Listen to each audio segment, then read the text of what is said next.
Happy Friday, guys. I am here with an amazing guest. I met Javier at Life and Wealth Mastery, Tony Robbins events, and he picked me up from the airport. We started talking about his passive income, his business. He's a pilot. He's got all kinds of stuff going on. And then I heard about his real story and his background, and that's what I want to share today. So, Javier, why don't you introduce yourself, say hi to everybody, and tell us what brings you here. Sounds good. We'll do that. I gotta create a little ambiance, well, which is kind of frowned upon nowadays to have a lighter. But remember those days when you'd be at a concert and you'd have a lighter? Yeah, now we just do our with our cell phones. Yeah, which is so lame. Yeah, well, thanks for having me, Nick. I appreciate it. And you're right. We did meet randomly at Life and Wealth Mastery for Tony Robbins, and yeah, we hit it off right out of the gate. And thanks for being my roommate and putting up with me for what was it, 11 days or something? Yeah, we did. We lived together for like half a month. It was crazy. Yeah, totally. We got colonics together. It was great. It was awesome. Yeah, we did. Yeah, we did. I blocked that out of my mind. So at Tony Robbins event, Life and Wealth Mastery, part of it is colon hydrotherapy to clean yourself out. So we got to share our experience. No, it's not like we were holding hands during or anything. No, yeah. So we connected. Yeah. We did. But yeah, you're right. So it's I just sometimes think the universe brings things and people together, and you don't really plan on it. It just kind of happens. And yeah, and so I needed a roommate, and you reached out and we connected. But you're right. Yeah, so I am an airline pilot. I've been doing that since 2000. I followed in my dad's footsteps, and I began to fly in June of 2000. And everything was going great until I was on my second airline. I was living in Cincinnati, but visiting New York City. And this is in December of 2006. So if you go back in time a little bit, just so this thing did not exist, right? Yeah. The smartphones didn't exist. I think the iPhone just came out like maybe either at the end of that year or at the beginning of 2007. Kind of gives you an idea of where people were, right? And I was there visiting friends we were there for 3 or 4 days, I think. I was there with a girlfriend that I was seeing at the time, and we had finished having dinner with friends of mine, and we're walking back to our hotel, which was, again, the very beginnings of what they call now Airbnb. Uh-huh. And we're in the crosswalk with the cross signal sober, and a garbage truck turned right and was beyond our peripheral and struck both of us at night and dragged me about 30 feet, they think. And my girlfriend was, I later found out she was killed instantly. And I ended up 7 weeks in the intensive care unit in New York City at Bellevue Trauma Center. I spent 4 weeks in a coma and 3 months in a rehab facility, what they call a subacute rehabilitation facility, which is another words for a nursing home. Spent there 3 months, and then flew back to Dallas, where I was living where my parents were living. So I moved back to Dallas, and I spent the next 4 years plus in physical therapy, both physical and. So you're a hotshot pilot who's traveling the world, and everything gets turned upside down. Yeah, everything in a moment. So, everybody knows where they were on, typically like on September the 11th, right? Sure. They know because trauma and the emotion drives it down so deep. We've talked to Tony Robbins, right? That's why we do all the movements and events, and motion creates emotion. Yeah. So that trauma, people knew exactly where they were on that morning of September the 11th, almost what they were driving, what they were wearing, etc.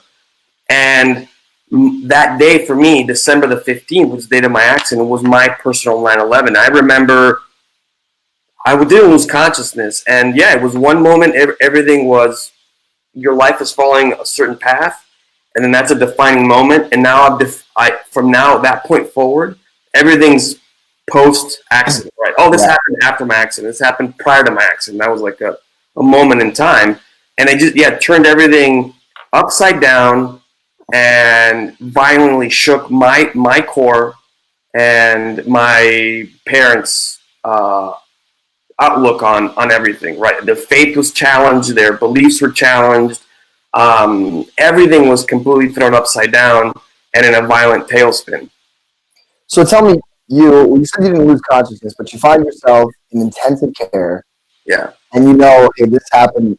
Nothing is going to be the same. What What was your emotional response to that? The shock. What was going through your head? So I remember actually getting struck. And I remember people yelling, hearing a very loud female's voice of, oh my God, call 911. And they talk about things slowing down. And I believe it's your mind processing everything so fast that to you it seems like it slowed down. And I remember thinking, oh, somebody's in trouble, right? Somebody's getting run over. Oh, is this me? Am I getting run over? At basically at that speed. And once it all stopped, I could feel the blood, just hot. It was warm. I could taste it, and I could smell the iron because I had a pretty bad skull fracture, and so I was bleeding from my eye and my skull, my scalp, and you name it. But I remember the the ambulance got there pretty quick from what they told me. I don't really recall time. It got there pretty quick, and a one of the EMTs ran over to what I now know. The image that I was seeing was just white and very bright white, and this guy runs over, kneels down, looks over his shoulder, and yells, and he says, "She's DOA."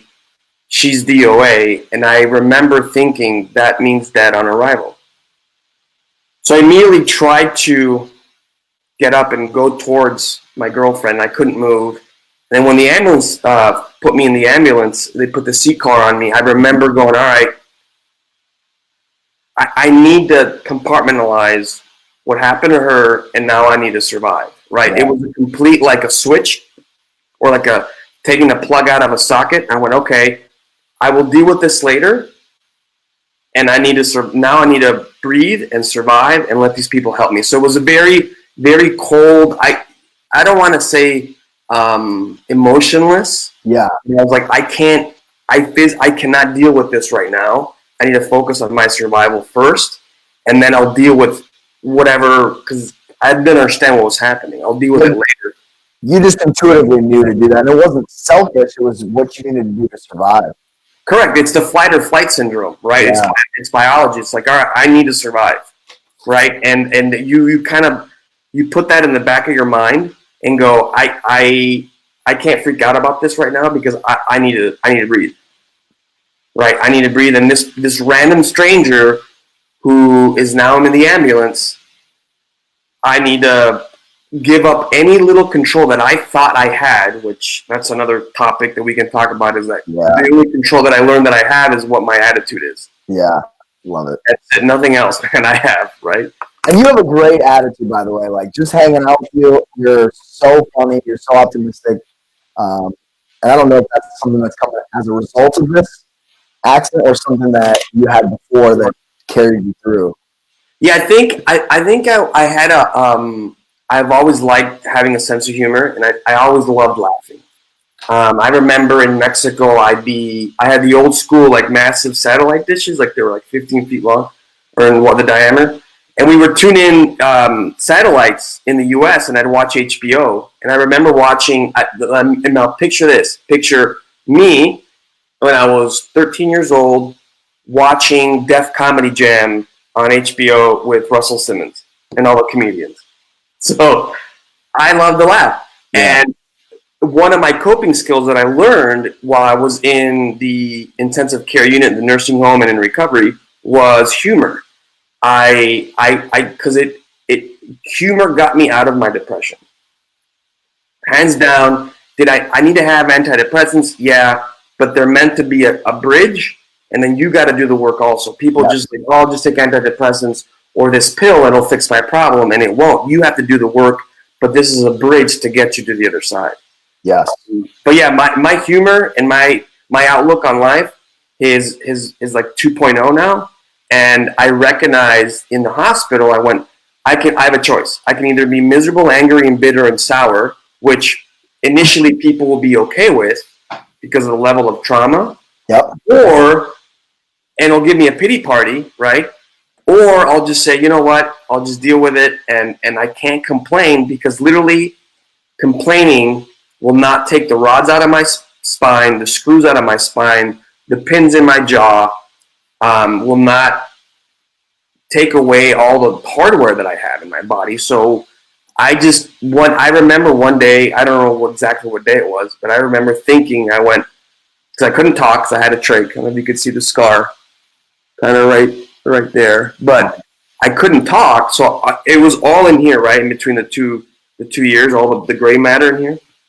And I went, complaining's bullshit. It's not going to change anything. If anything, I could hear my heart rate increase because I had the leads connected. And that's when I learned that complaining, pointless. Nobody cares, bro, right? It's like, just deal with it. Those are the cards that have been dealt with you, fair, unfair, correct, incorrect. Just develop your coping skills, work the problem, get information, and find a solution.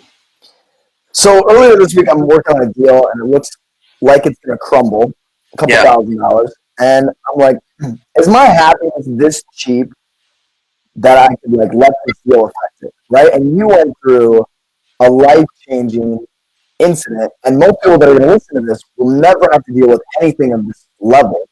Yeah. But their happiness gets challenged by the small things. If they can take anything away from this interview, it's that they can be happy no matter what. Yeah, it's your choice. I did a really cool program called the Landmark Forum. Yes. And in the forum, there's an exercise where they differentiate between a decision and a choice. And if anybody did a Landmark Forum, I was the guy up on stage with the chocolate and vanilla, right? I was that guy, and I remember that. I've done it. Right, you're right. I was like, it's a decision. No, it's a choice. And I recognize that it's a choice to wake up every day and be like, having the question you just asked yourself, is my happiness worth the $3,000 or $4,000? Is it that cheap? Just asking you that question, you'll get a good answer. Ask yourself good questions, and you'll get a good answer, right? Yes. And yeah, it's one of those. Is it worth it? What's the goal? And is there a solution? Yeah, it's inherently part of the issue of going through this, but will you allow it to affect you? I mean, if you will, then you will. If you won't, then you know what? You'll find a solution. So let's give people a little bit of scope of, how many surgeries, how many cutting out, or you? Yeah, it was cutting. It was kind of cutting out. So give people a kind of a scope of what you went through as far as surgeries and hardware and stitches and all that stuff. So I typically start from my head to my toe, and in order, yeah. So I had a skull fracture. So my skull was split open like a cantaloupe, and I had a traumatic brain injury. And they had a drill in the back of the head to relieve pressure and to measure the pressure of the brain because it did swell. And I had a right eye laceration. Here, I've seen that. I remember that. Yeah. I don't know if you can. So I almost lost the right eye, and so I had right eye laceration. My jaw was shattered, and it was basically here. And the way I can describe it was, imagine if you grab a handful of Skittles or Tic Tacs, and if you put them in your mouth and you move them around, that was my jaw, my pieces of my jaw, my teeth. So I almost lost it. So I have 12 screws holding my jaw together from here to here. And then I had a right shoulder blade fracture. My wrists were fractured. My ribs were fractured. I think 8 of them or something, or 6 or 8 of them were fractured. One lung was collapsed, completely collapsed. and the other one was contused, which is a very bad bruise, like a very bad bruise. So I couldn't really breathe on my own. Then my spine, right where your T12 is, which is typically around where your belly button is, was fractured in a compressed and flexed way. And they described it as if you got a little ketchup packet that you get from the fast food restaurants, ketchup or whatever it is, and you stomp on one edge of it, typically the mustard will go flying the other direction, right? Because you had a compression factor. And that's what happened in my spine. That like you were compressed, so you were squeezed down and you were flexed forward. So my vertebrae blew out the back. Oof. And then I had a femoral neck fracture where the femur makes the dog turn into your pelvis. That was fractured. So I have 3 pins in my left hip. I have 2 rods and 16 screws, a plate in a cage holding my spine together. So I'm fused from T8, which is like your mid-chest, down to L3, which is your lumbar 3. So it's about 60% of my spine is fused. 3 pins in my femoral neck. My left femoral neck, I have a rod through my left knee to my left ankle through my tibia because I was fractured, so they had to drill down and put a rod in between the bone. And then a right ankle fracture, so I have a plate and 4 screws in my right ankle. And then the bottom of my right foot was what they refer to as degloved. So imagine you're putting on a glove and just taking it off. So it was gone, and they had to amputate a part of my right foot. So a few issues, minor. Just put some Band-Aids on it. That's and you are put some word on it. Walk it off. Yeah. So you are bound and determined to get your life back and go through rehab. But this is a show really about personal development. So I want to talk about what you started to get into to develop and grow your mind and your spirit in spite of this setback. So that was my journey to find out how did I recover the way that I recovered. I didn't understand, right? People are like, oh, Javier, that's just the way you are. I'm like, well, I don't know. I don't understand it. Right? I need to understand it. And I remember being, again, most of this stuff I was in the ICU, and after I figured out that complaining was pointless, that was not going to take the rods and screws out of my spine or the pain, I remember asking, what am I supposed to learn from this? I remember asking myself that without knowing about Tony Robbins, without knowing about personal development, personal growth, any of this. I had no idea this realm even existed. I asked, what am I supposed to learn? Because, holy shit, if somebody survives this, it's probably for a reason, right? I'm supposed to be a paralyzed, blind, I guess you'd say retarded, like mentally, vegetable, and amputee, right? So imagine me in a wheelchair, brain damaged, blind, paralyzed, and missing a leg. And I'm back to flying airplanes, right? So I was like, okay, I'm supposed to learn something from all this. And that got me in the path of, I went in to see a psychologist, and they were kind of telling me some stuff, and it kind of made sense. And one of the phrases that was repeated to me was, expectations are planned resentments. Went, okay, how do I not have expectations? Because, I mean, since you expect A, B, and C to happen, but if you have, so expectations are planned resentments. I went, okay, write that down. That's good. Yeah, it's really good. And the second one was, let your actions, not your feelings, dictate your behavior. Right? And I went, these are really cool. So then I think I read a book by Og Mandino, and I think it's A Better Way to Live. And I read that. I was like, and I read it, and like I went into the library, in the bookstore, and I looked at it, and it was a small book, and I went through it really fast. I went, oh, okay.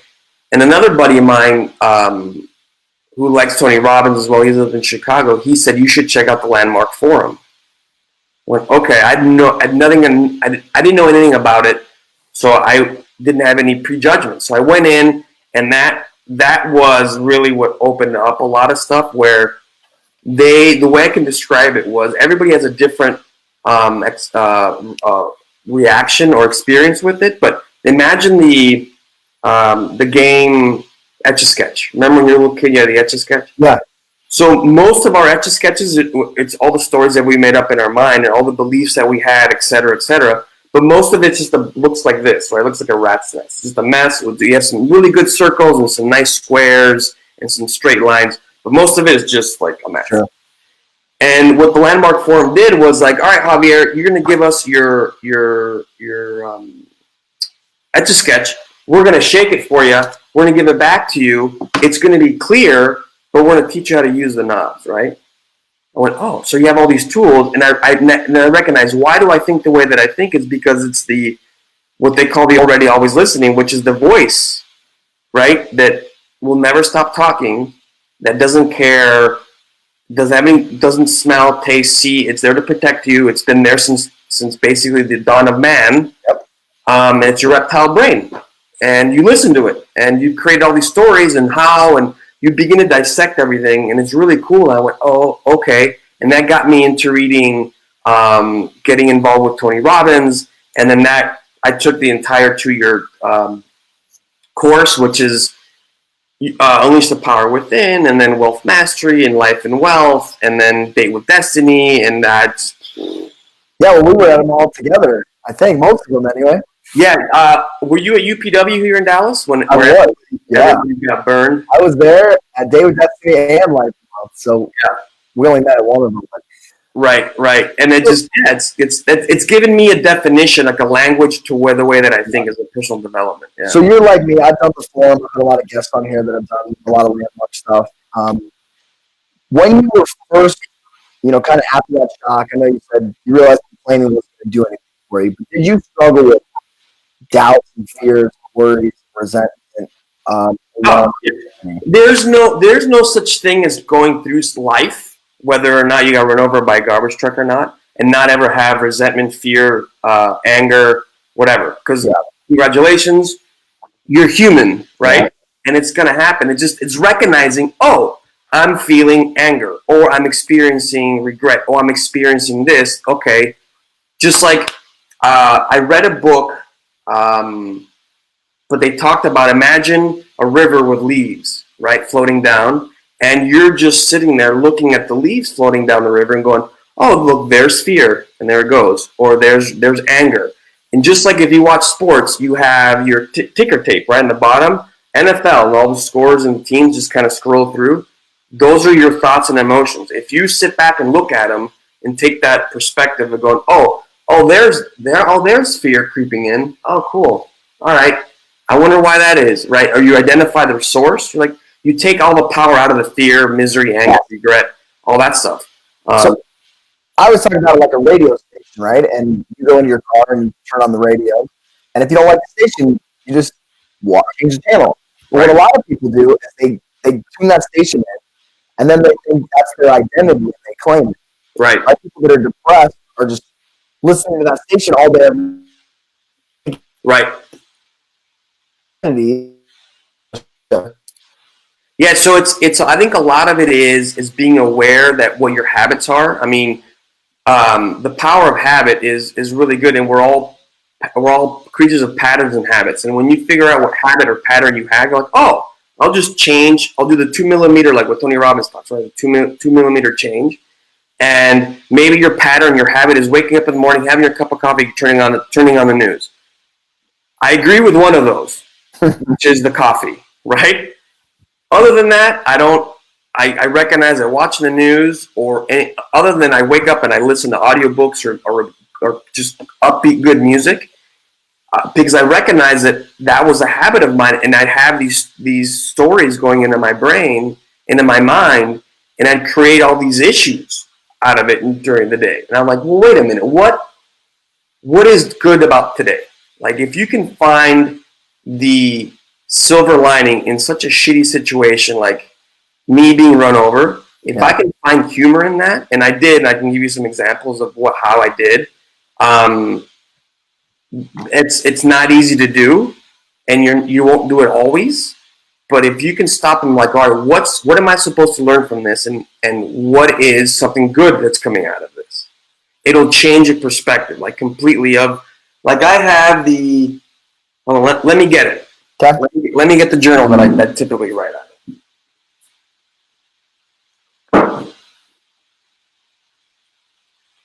All right. So I got this journal. I recommend it for everybody. It's the 5-second journal, or the 5-minute journal. And here's what's good thing. As a pilot, I want things kind of done for me. Sure. And it's already preloaded, and you just kind of fill in the blank, right? So it'll say the date and a little quote. And for example, if opportunity doesn't knock, build the door. I'm like, cool. So I am grateful for, you got 3 lines. What would make today great? 3 blanks. Daily affirmation, I am blank. And then at night, you review it. And it says 3 amazing things that happened today, and you fill them in. What could I have made today? How could I have made today even better? So just doing this exercise, and here I've filled it out with some stuff to prove to people that I've actually written in it, is that it begins to change your way of thinking.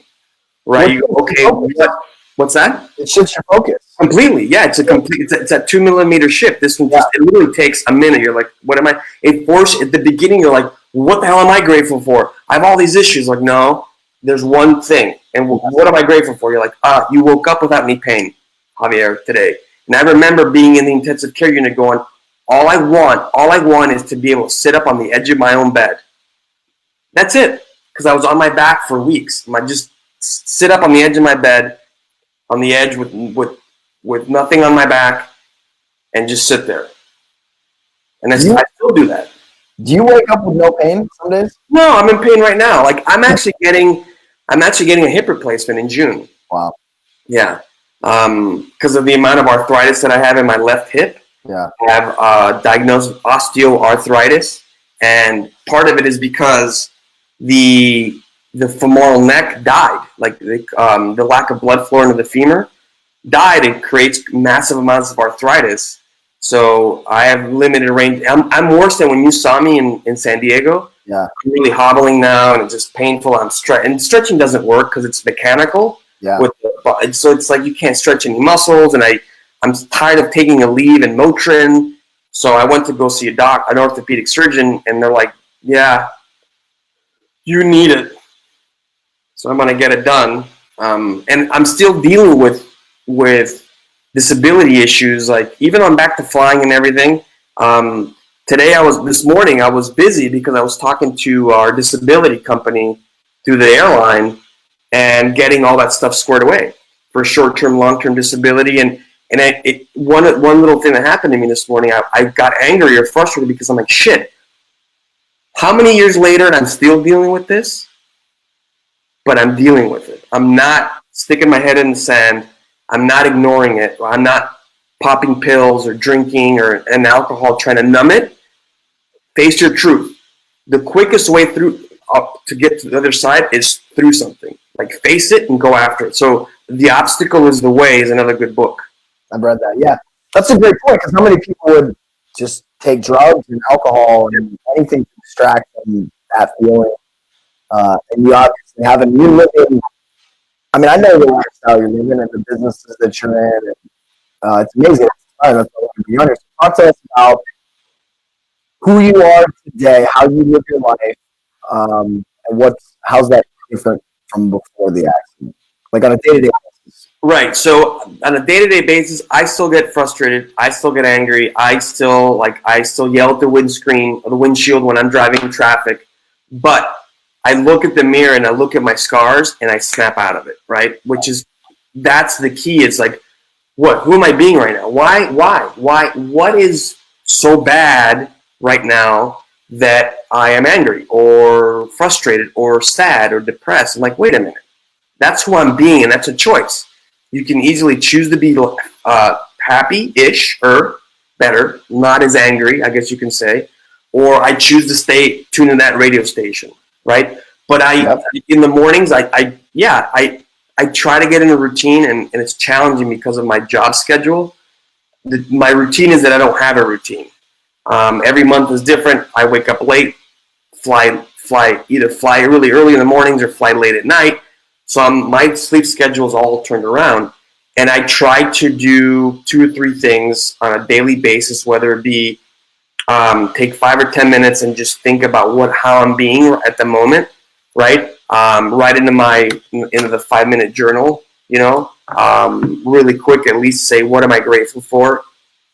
And yeah, and it's very simple.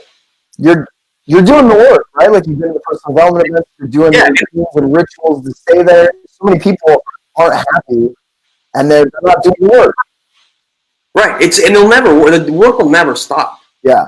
Right. It's never like, oh, I'm done. Like I finished my homework, I'm done. Right. Yeah. It's the more work you do, the more you're like, oh, I just discovered A or B or C. I just discovered I have that habit. Look at that. Okay, cool. And like I love learning, but I hated school.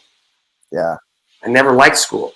But yeah, the work doesn't end. It's just as soon as you change one small habit, whatever habit that is, and you feel better, or it could be losing weight, or you have more energy, or suddenly you slept better. You're like, wow, this changing my habit things really works. I'm like, yeah. So most of the stuff that affects us, we're not even aware about. It's what we don't know, and we don't even know it. It's the bottom of that iceberg, right? Yeah. Uncovering those blind spots and those layers. And everybody has them, and it's scary because you're like, I'm perfect, I know everything. Well, no, that's one thing that's exactly what we're talking about is be uncomfortable, and we've all heard it cliche, right? Get comfortable being uncomfortable. Yeah. But as soon as you do that for the first time, and I'll give you an example, I make PAs on the airplane, and I don't make them just from the flight deck, saying, ladies and gentlemen, welcome aboard Spirit Flight, blah, blah, blah, because nobody listens, nobody pays attention. I get out of the cockpit. Hold on, I got to plug in my computer. Okay.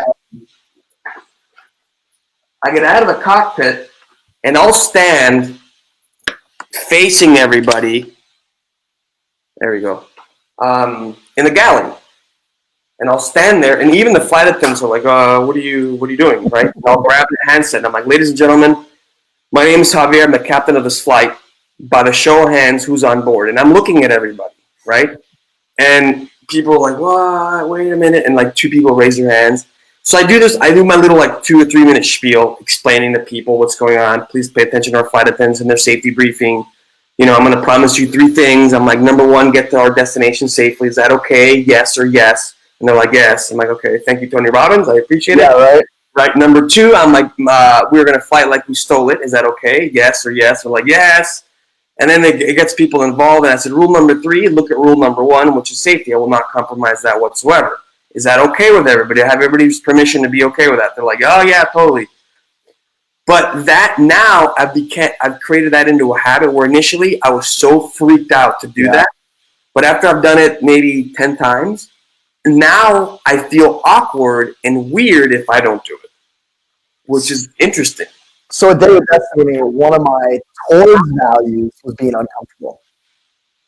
Right? You wouldn't think of that as being a towards value, but that's something that I am always pushing that comfort and always embracing it. Yeah. That's really cool. That's a really cool distinction. I never thought about it. So I still have my poster up in my bathroom with my towards values, right?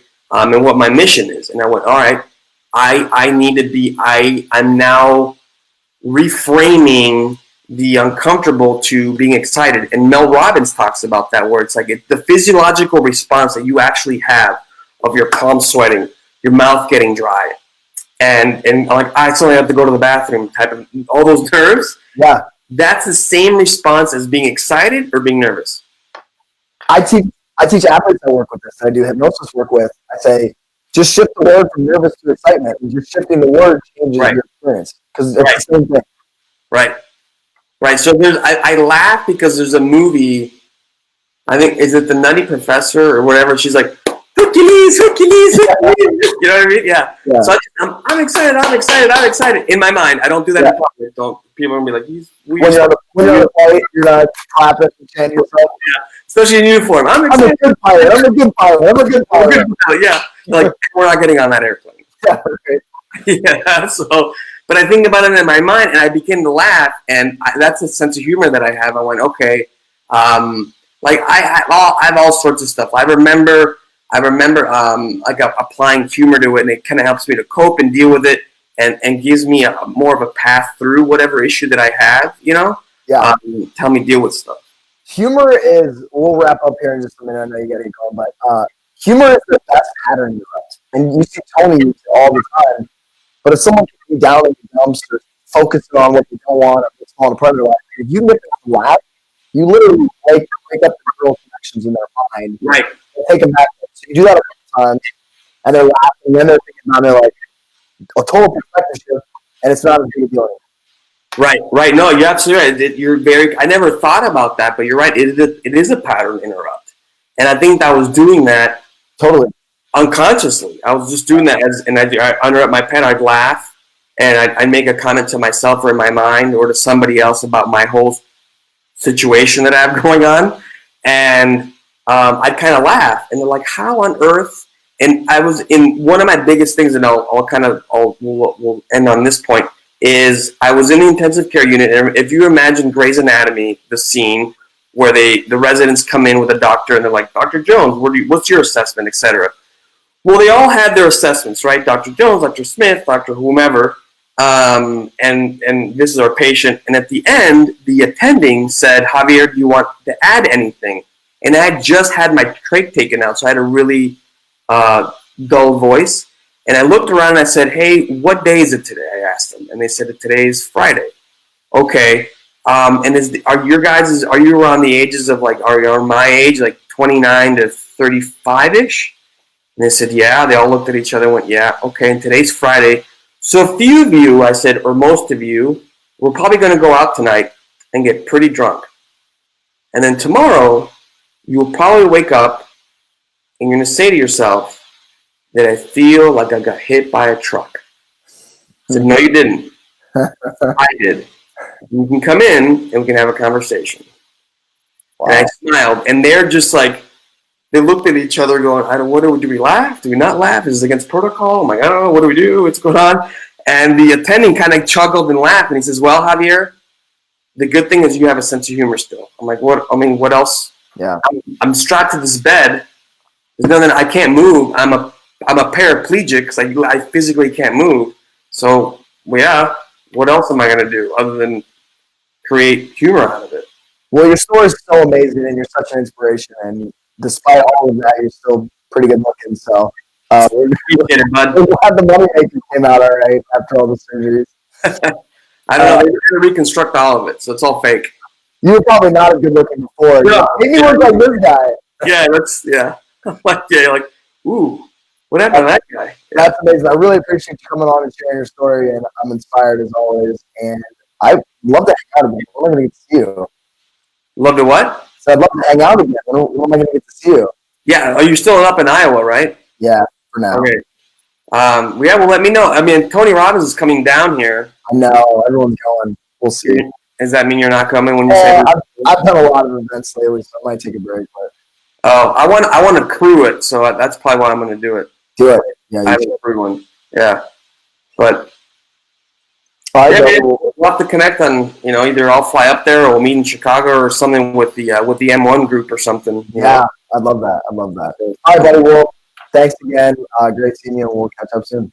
Yeah, you got it, bud. Thanks for having me. Have a great weekend. See you, bud.